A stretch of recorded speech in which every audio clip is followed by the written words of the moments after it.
Здравствуйте, друзья! Сегодня я расскажу, как можно обработать край ткани, срез. Если, например, вы решили укоротить брюки, джинсы, и у вас край немножечко распускается, есть ниточки. Конечно же, лучше его обработать. Я использую обметочный шов, называется он петельный. Также его называют ручным оверлоком. Для того, чтобы закрепить шов, необходимо вывести нитку с изнаночной стороны на лицо. И мы уже за счет прокола определяем, какой высоты будет шов. Если вы шьете игрушки из фетра, то вы соединяете два кусочка ткани. И в таком случае нужно иголку продеть между кусочками ткани и потом уже вывести на лицо, для того, чтобы узелок оказался прям внутри между половинками. Я буду использовать одинарный вариант в случае для подшива джинс. Я взяла приблизительно 4 мм высота стежка. Выводим иголку на лицо, делаем такой вот захлест за край и опять прокалываем в том же самом месте, где и первый раз. И выводим иголку опять на лицо. У нас получается петелька. В эту петельку проводим иголку и делаем первый стежок. Старайтесь, чтобы он получился у вас вертикальным. Он получается как бы двойным. Здесь двойная ниточка. Старайтесь не очень сильно затягивать. И теперь приступаем непосредственно к выполнению шва. Чтобы вам было легче ориентироваться, можно прочертить на руке длину стежка, которая вас устраивает. В данном случае это приблизительно 4 мм. Все проколы мы будем делать от себя. И старайтесь держаться вот одной линии. Можно даже прочертить сухим мылом. То есть проколы должны быть по одной и той же линии. Прокалываем от себя, выводим на изнаночную сторону. И один из вариантов выполнения мы закидываем нитку, либо проводим нитку под иголкой. И опять же выводим таким образом, чтобы стежок получился вертикально. Вот смотрите, нитка проходит прямо по краю ткани. Еще раз. Приблизительно 4 мм отступаем. И теперь данную нитку под иголкой проводим. И опять делаем вертикальный стежок. Еще разочек данный способ.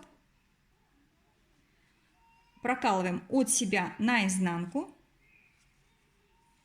Нитку проводим под иголкой. И делаем вертикальный стежок. Вот таким образом. Есть еще один вариант выполнения. Можно сразу сделать такой захлест, так чтобы вы видели нитку. Делаем прокол. И иголка проходит над ниткой. И у нас получается тот же самый стежок. То есть как вам удобнее, можете выбрать сами. Еще раз. Делаем захлест ниткой. Прокалываем ткань от себя, и иголка у нас проходит над ниткой. Таким образом у нас получается красивый такой декоративный шов, либо обметочный шов петельный, либо ручной оверлок. Что снаружи, что с изнаночной стороны шов выглядит абсолютно одинаково.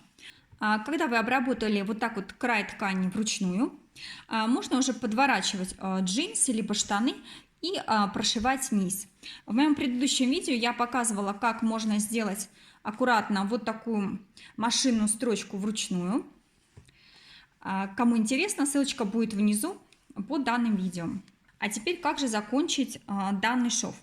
Здесь есть два варианта. Если у вас ткань одинарная, то последний стежок, который у нас получился, вот нитка находится, в принципе, вот в вертикальном положении, в районе края.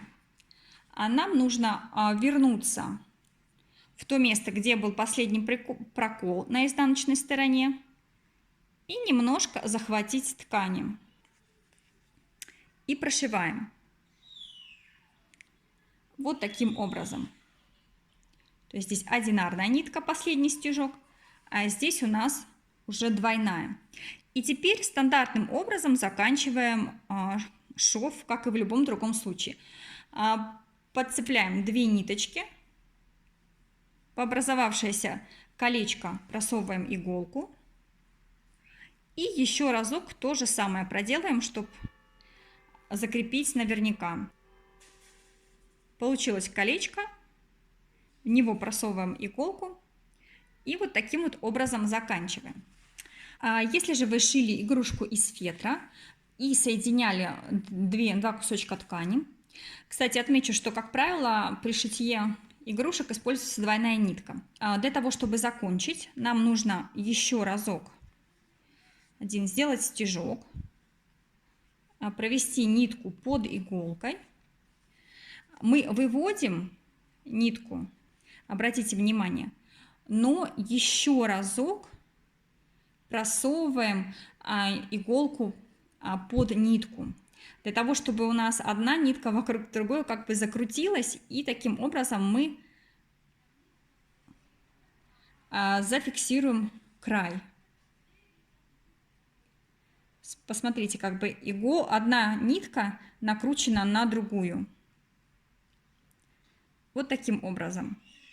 Можно даже накрутить несколько раз, но тогда очень аккуратно затягивайте, чтобы нитка не запуталась.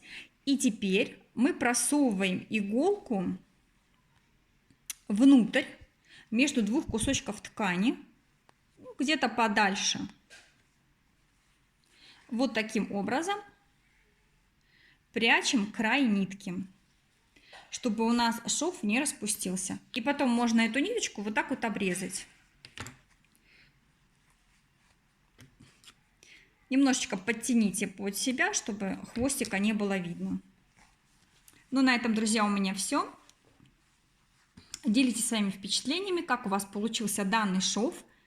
А я с вами прощаюсь и до новых видео.